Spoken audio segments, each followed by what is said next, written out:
구독, 알림, 좋아요.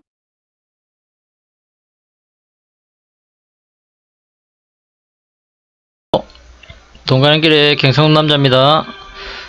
오늘은 정권주에 대해서 공부를 한번 해보겠습니다.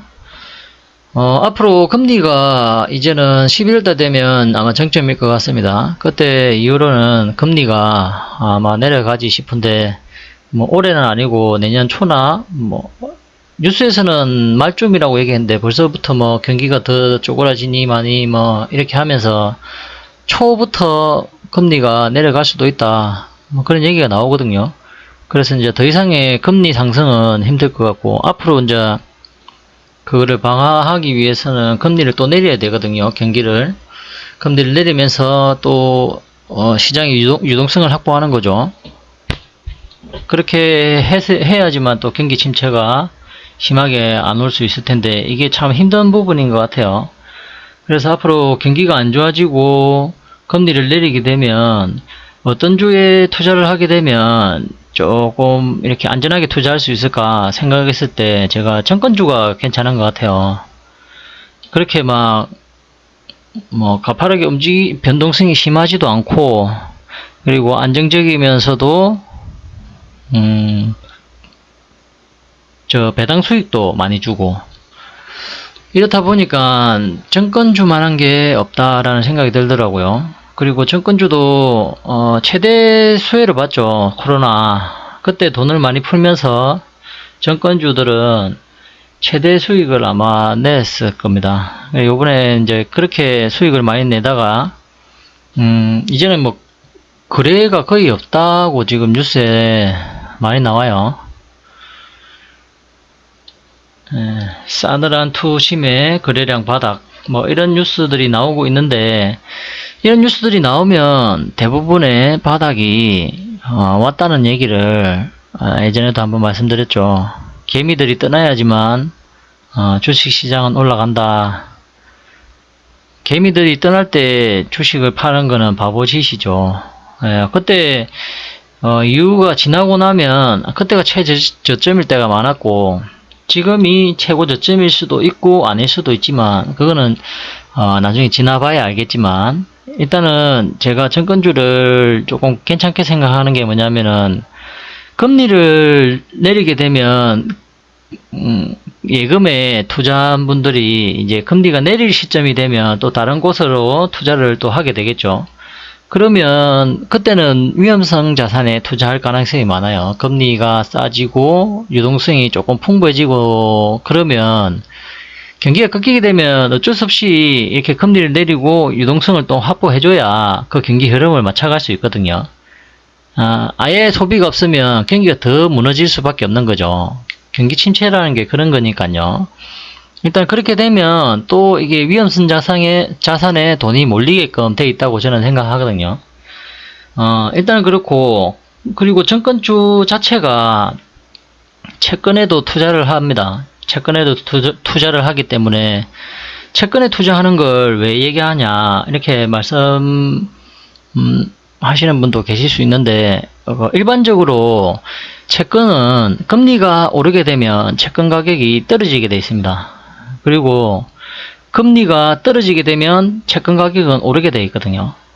그래서 채권을 언제 사느냐, 보통은 금리가 최고점일 때, 정점일 때 채권을 그때부터 사모으기 시작하는 겁니다. 그래서 이제 11월 달이 만약에 그때 금리가 최고점이라고 하면, 그래서 이제 그때 채권에 투자를 많이 하겠죠. 이제는 금리가 내려갈 가능성이 많으니까요. 그래서 이제 채권에 투자를 하게 되는데, 그러면 정권주는 그 운용자금으로 채권에 또 투자를 하게 돼 있거든요. 운용자금을 놀릴 수는 없지 않습니까? 그러면 그런 데서 이제 채권에 투자를 하고 거기에 이제 수익을 내고 하는 거기 때문에, 그 일반인들이 직접 채권을 이렇게 투자하는 사람이 요즘에는 좀 많이 늘어났겠지만, 그렇게 하는 사람도 별로 없고, 채권 그 수익률도 생각보다는 이렇게 투자를 해보면 기간이 많고 조금 지루한 면이 많이 있습니다. 그래서 그거보다는 제가 생각할 때는 정권주에 투자를 하는 게 조금 더 낫지 않나 생각이 들고, 정권주는 또 변동성이 그렇게 많지도 않고, 그리고 코스피랑 거의 또 연동이 되어 있어요. 연동이라기보다는 코스피를 따라서 많이 움직이죠. 그 지수가 오르면 또 이 정권주들도 오르고, 내리면 또 내리고, 이게 이제 거의 비슷하게 움직이다 보니까 그만큼 또 안정적이고, 이제는 또 어느 정도의 바닥이 지수가 잡히다 보니까 정권주들도 같이 바닥을 잡고 있습니다. 그래서 뭐 지수를 따라서 거의 움직인다고 보시면 되는데, 일단 장점이 저는 이제 배당을 많이 주니까요. 배당을 많이 주니까 얘네들이 지금부터 이 자리에서 오르지 않더라도 뭐 1년의 수익이 뭐 이건 작년이겠죠. 작년 기준이겠지만 한 9%, 10% 된다고 하면 일반 이율에 뭐 7, 8배는 되겠죠. 2% 준다고 해도 뭐 4, 5배는 되겠고. 그렇게 생각하면 여기서 만약에 주식을 사서 이 시세 차익을 못 남기더라도 배당을 남길 수 있지만, 남길 수도 있고 시세 차익도 남길 수 있다는 게 중요한 장점이겠죠. 그렇다고 얘네들이 뭐 한순간에 뭐 이렇게 장대 양봉이 나오기도 하긴 하지만, 이런 경우는 솔직히 잘 없습니다. 이게 진짜 이런 경우가 잘 없긴 하죠. 예, 이때는 이제 코로나 진짜 특수였던 것 같고, 그러니까요. 일단은 그 장점을 저는 이게 위험성 자산이지만 안전한 게 그래도 정권주다라고 생각하는 편입니다. 그래서 이제 뭐 배당 수익이랑 이런 거를 그냥 챙기시고 그냥 안전하게 투자한다, 뭐 조금씩 사모아 가시는 것도 괜찮은 종목이라고 생각 들거든요. 그래서 일단은 말씀드린 거고, 그리고 차트를 한번 보겠습니다. 차트를 보면 얘네들이 일단은 코로나 이후에 상승이 있었죠. 상승 이후에 이렇게 계속 떨어졌는데 12만원에서 7만원까지 떨어졌습니다. 거의 뭐 60%, 한 50% 가까이 떨어졌죠. 반토막 거의 다 났는데, 일단 한국 금융지주를 먼저 말씀드리자면, 이 종목도 대부분이 비슷하게 움직입니다. 대부분이 비슷하게 움직이는데,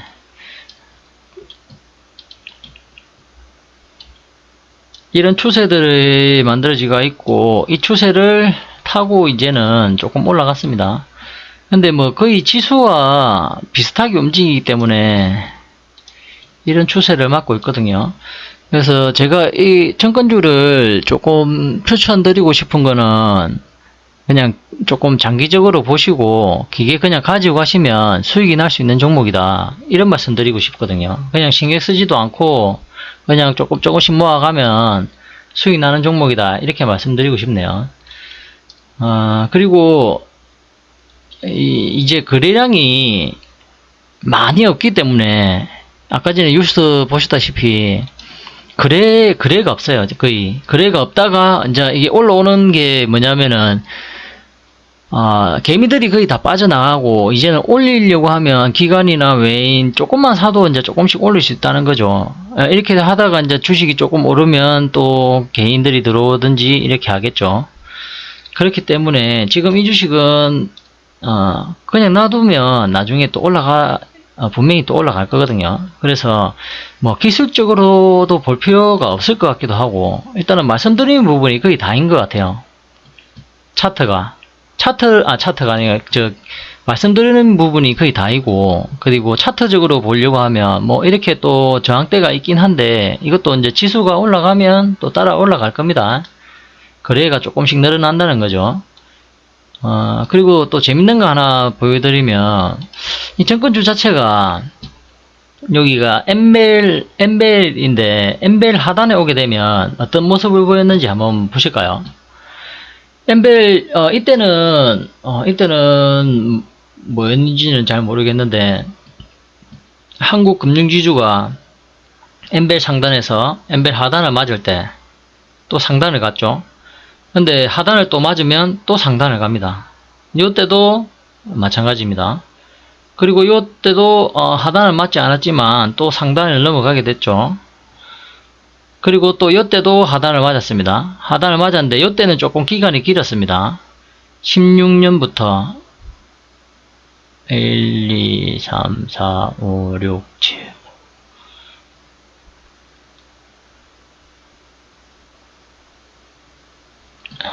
10개월 정도 됐네요. 10개월 정도 있다가 또 올라갔습니다. 올라갈 때 이게 이때 조금 많이 올라갔었네요. 많이 올라가고 또 다시 내려왔다가 또 하단 맞으니까 올라가고 요때 코로나 때겠죠. 코로나 때는 너무 많이 빠지긴 했지만 그래도 빠진 것보다 두세 배 더 올라갔죠. 5만원대 2배 정도 올랐네요. 뭐 3만원까지 갖다 치면은 3배 올랐죠. 그런 거 치고 또 여기 하단을 또 맞았습니다. 지금 상태는 지금 여기 있는 상태죠. 코로나 때 빠지기 이전에 그 상태였던 그 자리까지 온 겁니다. 지금 보면요. 코로나 이전에 정상적인 자기인 때 69,000원이었습니다. 69,000원인데 지금 69,000원을 하회했어요. 그런 거 보면은 지금은 싸죠. 그리고 거의 이제 바닥이 뭐 잡히니 많이 지수가 이제 올라가니 많이 이런 얘기가 계속 나오지 않습니까? 그런 거 보면 지금은 정권주가 싸다. 지금부터 사모아도 연말이나 되면 무조건 수익이 날 거라는 생각이 듭니다. 그리고 이 주가 만약에 이때도 이랬지만 1개월, 2개월, 3개월, 4개월 만에 올라가고 이때는 한 10개월 만에 올라가고 6개월에서 7개월 지금부터 사모아도 한 6개월 정도는 소요를 해야지만 또 올라가고 그 기간이 있어야 된다. 이 말씀을 드리고 싶네요. 둘, 셋. 여기도 그렇죠. 대부분의 시간을 거치고 나면 이 종목들이 나중에 되면 다 올라가 있습니다. 그래서 연말 되면 이 배당도 받고 시세 차익도 나면 다른 또 시세 차익을 보는 게 배당도 받고 시세 차익도 보면 얼마나 또 이득이겠습니까? 그래서 그만큼 안정적이고 이게 지금은 별로 생각할 필요 없이 그냥 투자를 할 수 있다는 게 장점이라고 생각되네요. 그냥 뭐 적금 넣는다 생각하시면 좋을 것 같아요, 저는. 그리고 다른 주도 한번 볼게요.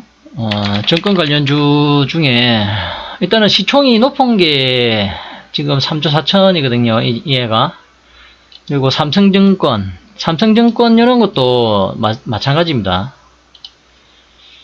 이렇게 보시면 또 삼성증권도 이렇게 보이시죠? 하단에 맞으면 올라가요. 이놈도 하단에 맞으니까 올라가죠. 이때는 시간이 조금 많이 걸렸네요. 이때는 하락 추세를 타고 내려왔기 때문에 그래도 하단에서 샀을 때 여기까지 올라가면 20% 정도 났겠죠. 13% 정도 났네요. 13%. 그러다가 내려왔는데 내려오고 나서도 이 박스 구간이 조금 힘들긴 했을 것 같아요. 그래도 한번 수익 주고 다시 내려왔을 때는 또 수익을 안 주진 않았어요. 그렇게 했는데 얘네들이 이제 배당이 계속 주니까 배당 수익만 가지고도 그래도 괜찮았다 라는 생각이 드네요. 뭐 이 가격대에 계속 들고 있었다고 해도 마이너스는 얼마 되지 않았습니다. 그렇게 하면서 지금 또 삼성증권은 또 이 자리에 와 있습니다. 이 자리에 와 있는데 지금은 옛날에 그때는 하락 추세였지만 지금은 하락 추세가 아니지 않습니까? 하락 추세였을 때도 하단에 내려오면 다 수익은 줬어요. 이런 식으로 수익은 줬는데 이런 식으로 수익은 줬죠. 그리고 이게 평단가가 여기였다면 조금 물리는 시간이 조금 있긴 있었습니다. 그래도 꾸준하게 만약에 사서 가지고 갔다면 이런 시세 차익을 남겼겠죠. 여기서부터 한 40%, 50% 정도 될 것 같아요. 36,000원. 두 배네요. 36,000원에. 거의 한 7, 80% 넘네요. 그러니까 이렇게 사모 간다고 하면 이런 식으로 수익이 나겠죠. 또 여기서도 요 위에서만 안 사면 지금 밑에 요런 엠벨 하단자리에서 샀으면 또 수익이 날 겁니다.